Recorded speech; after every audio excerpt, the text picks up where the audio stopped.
We'll be taking a look at a couple of left-handed Raven concealment products.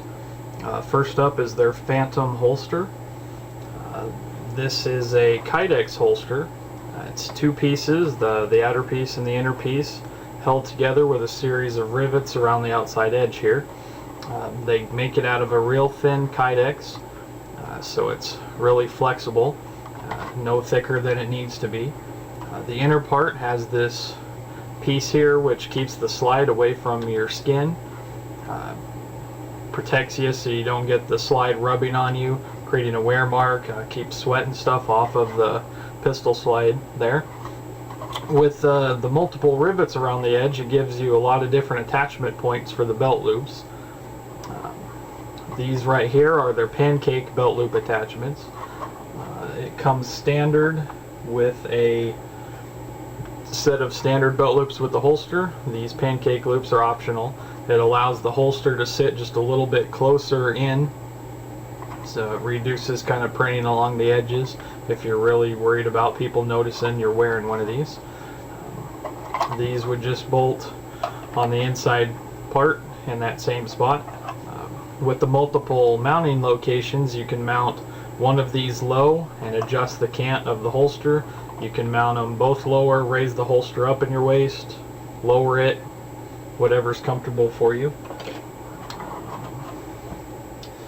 They do offer some inside the waist attachment points also, so you can run the same holster inside the waist.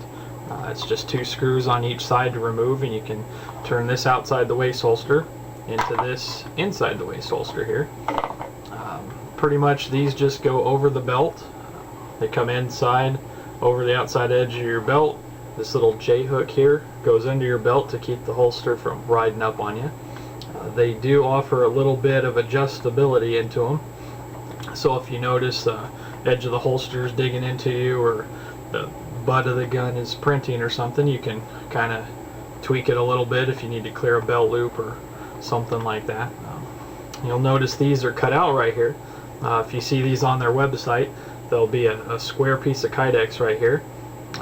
When I sat down, I noticed the front edge here kind of dug into my leg a little bit, so when I got home I just cut that section out, sanded it smooth, makes it a lot more comfortable, and I don't think it really weakens the bracket in either way. It's still pretty strong, holds it in place pretty good if you're wearing it inside the waist. As I said, this one holds a Glock 35 with a Surefire weapons light on it. If you take a look at a Glock 35 here with a Surefire X200B, fits into the holster pretty smoothly. It locks in there pretty good. If you turn the holster upside down and shake it, the gun doesn't fall out. It's retained in here by the detents on the Surefire light itself there.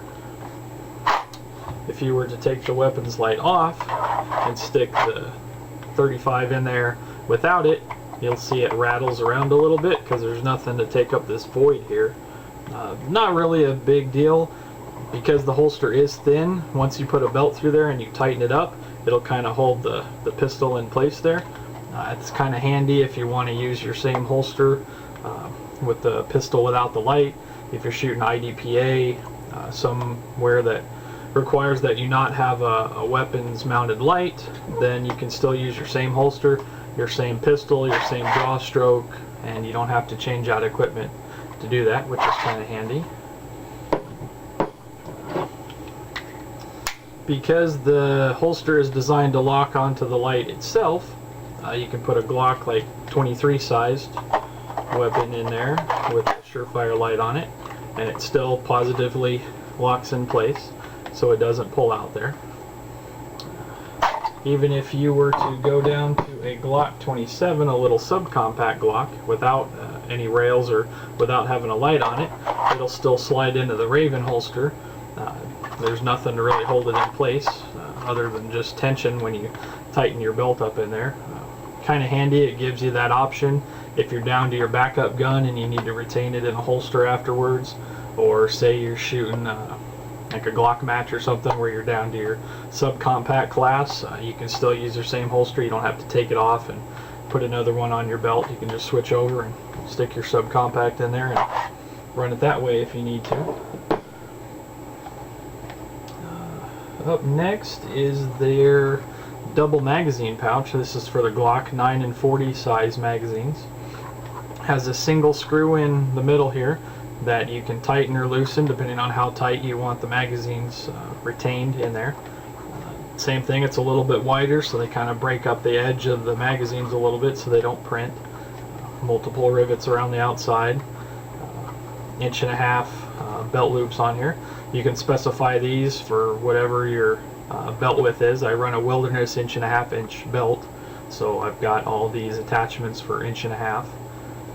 They do make some accessories that you can mount on these, a flashlight pouch, a second magazine pouch if you want to add another one to this. They make a version that'll add an additional 2 on the outside. They also offer a small holster if you're going to run a little 380 backup gun. You can mount it to your magazine pouch if you want to roll that way. This is designed left-handed, so I wear it on my right side with the bullets facing forward for my reloads. Put a full-size, full-length Glock magazine in here. You can see about half of the magazine sticks out.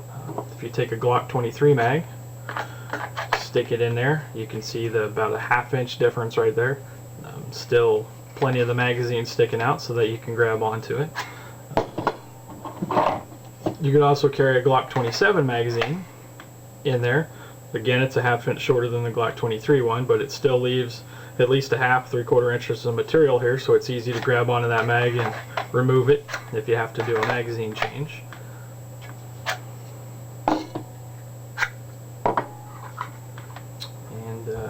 That's the Raven Concealment left-handed Phantom holster and their double magazine pouch.